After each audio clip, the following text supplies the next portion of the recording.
Bom, são várias as formas que um verbo pode ter. O modo pode ser indicativo, subjuntivo, imperativo e as formas nominais. Então vamos ficar aí na forma do indicativo, o modo indicativo. Então, para diferenciá-lo do subjuntivo, o indicativo ele vai estar sempre ligado à realidade. E o subjuntivo ao contrário, então a algo irreal. Então vamos focar no indicativo. O presente do indicativo. Acho que esse é o mais fácil. Eu estudo, tu estudas, ele estuda. Eu canto, tu cantas, ele canta. Então, o que é que esse verbo ele vai exprimir? Ele vai exprimir um fato que ocorre no momento em que se fala. Então, eu canto. Se você chegar aqui, você vai ver que eu estou cantando. Eu estudo. Se você vier aqui, eu estarei estudando.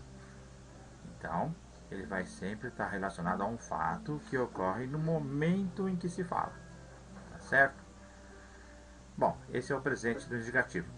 No presente, só tem esse mesmo. Agora, no que se diz respeito ao passado, nós temos três. Pretérito perfeito, o pretérito imperfeito e o pretérito mais que perfeito. Lembrando aí que esse pretérito nada mais é que um sinônimo de passado.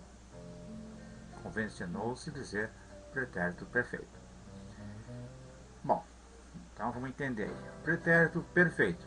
Eu estudei, tu estudaste, ele estudou. E aí? Precisamos de uma regra para poder entender. Então vamos a essa regra. Qual é a função de usar esse pretérito perfeito? Muito bem. Eu vou usá-lo quando eu estiver relacionando um fato passado e esse fato passado ele tem que estar acabado. Olha só, tem que estar concluído em relação ao momento em que estamos falando. Um exemplo, ontem eu fiz a lição. Muito bem, ontem às 10h15 eu fiz a lição. Ou seja, se você chegasse em casa às 10h17, você não veria eu fazendo a lição, porque a ideia de fazer a lição já estava concluída, já estava acabada. Por isso que eu uso o pretérito perfeito. Então ele é perfeito porque ele vai sempre indicar uma ação concluída, uma ação terminada. Quando falo eu estudei, tu estudaste, implica em não estamos mais estudando. A ação de estudar acabou. Tá certo? Bom, e esse pretérito imperfeito? Ou o pretérito mais que perfeito? Bom, já que estamos falando do perfeito, vamos para aquele que se diz mais que perfeito, o todo-poderoso. E o que o torna pretérito mais que perfeito? O que ele vai exprimir numa frase? Um fato passado concluído em relação a outro fato passado. Um exemplo, quando Pedro chegou a casa, eu já chegara. Muito bem, qual é a ação que ocorreu primeiro? Quando Pedro chegou em casa ou eu já ter chegado? Então, chegara é a ação que ocorreu primeiro. São duas ações no passado. A que ocorreu primeiro será o pretérito mais que perfeito. E detalhe, a outra frase, ela é acompanhada do pretérito perfeito. Então, um é perfeito e o outro é mais que perfeito. Quando Pedro chegou, esse chegou dá a ideia de pretérito perfeito. Terceira pessoa, ele chegou. Aí tem uma curiosidade. Na língua atual, contemporânea, o pessoal prefere mais aí o pretérito mais que perfeito composto. Como assim? Pretérito mais que perfeito composto. Dois verbos. Um exemplo. Quando Pedro chegou em casa, eu já tinha chegado.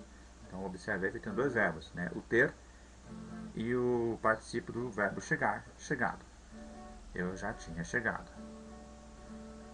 Então assim, são umas curiosidades que eu espero sinceramente que ajude.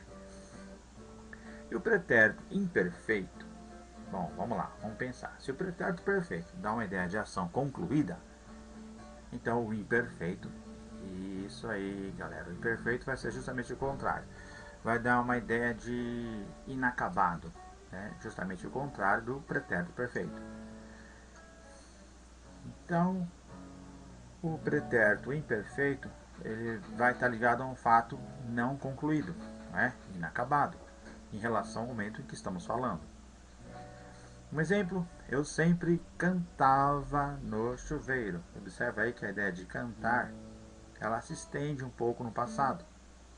Então, exprime a ideia de duração.